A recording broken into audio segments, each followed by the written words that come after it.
What is up, my frosty brethren? My name is Arctic.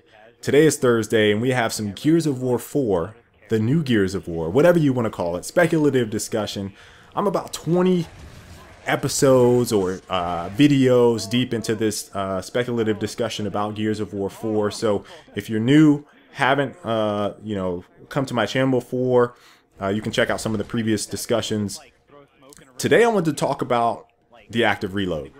It has been a topic that I've talked about in the past, specifically for, I think, around the time towards the end of Gears of War 3 and right before Gears of War Judgment and into Gears of War Judgment, talking about the active reload because Epic ended up getting rid of the damage boost to the active reload in Judgment. And I would say for those that played it, even if they didn't like the game, there was like a lot of discussion around the weapon balance. Not necessarily the grenade balance, because I remember the grenades didn't start off hot. But the weapon balance for a lot of people felt very, very good in Judgment, as opposed to all the other OP Lancer, stopping power, all that stuff was gone in Judgment. And so, I felt like from a community standpoint, people really rallied around that, especially when you talk to a lot of the hardcore competitive guys that actually gave Judgment a chance. Most of the time they'll agree. I know there's some oddballs out here and there. But in the previous Gears of Wars, the active reload, and this is what made it so, I think, controversial, offered players, in addition to the faster reload, the ability to have a damage boost. Now, some might like it, some might hate it. I was never very keen on the active reload damage boost. And the reason was the consistency. And what I mean by it, it's not consistency that you feel as a player using it, it's the consistency that you have on the receiving end. When someone has an active reload, you never know, right? You could be in a shotgun 1v1, and this would happen all the time on Gears 3. You put 3 shots into a dude, you guys are running around a corner or a pillar or something like that. He turns around and one-shots you. And in that time span, you're like, man, he wasn't hitting me that hard. He could have got an active reload, turned around, boom, you're done. And, if he didn't have the active reload, he might have hurt you.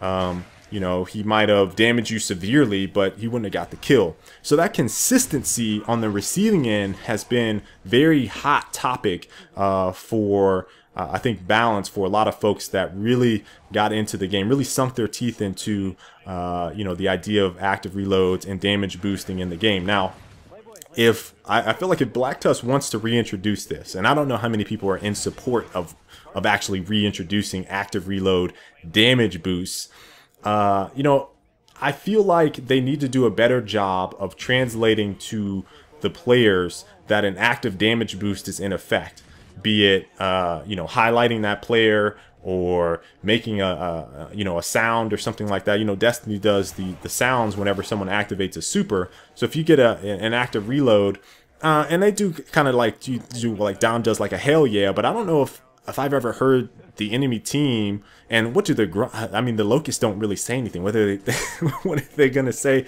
that you're gonna be able to understand? So I feel like from a position of trying to translate that to the player, if they want to include it, if you're for it, I feel like before we even have a discussion about reintroducing active reload because of the damage boost, you need to have a conversation with yourselves about how you can better translate it so that if I'm fighting you in a 1v1 and I put in 3-4 shots on you and you all of a sudden turn around and one-shot me or something like that, that I understand, oh, I died because he had an active damage boost and was running to get his active and reloading, and then when he turned on me, I was following too hard or whatever, and I wasn't prepared.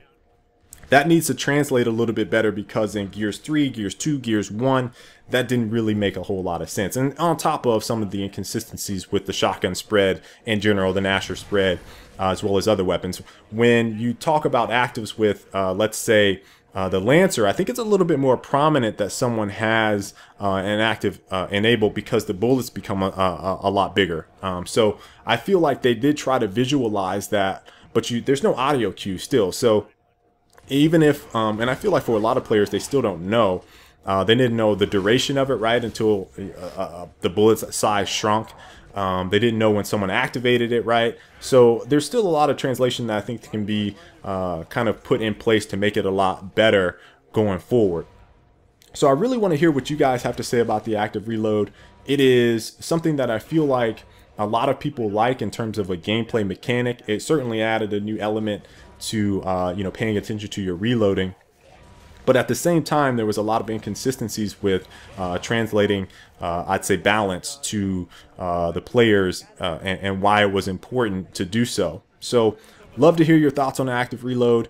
If you guys enjoyed today's video, please make sure to give it a like. I would really appreciate it. Your support does a whole lot for me. And till the next time, folks, I will catch you all later. Stay frosty. Now, if you've enjoyed the video, made it this far, leave a like if you've not already. It really helps me out, and I really appreciate your support. Subscribe if you've not already so you guys can check my next video. And if you've missed anything, especially this video right here, go check it out. Just click. Click, click, click. Click, click, click.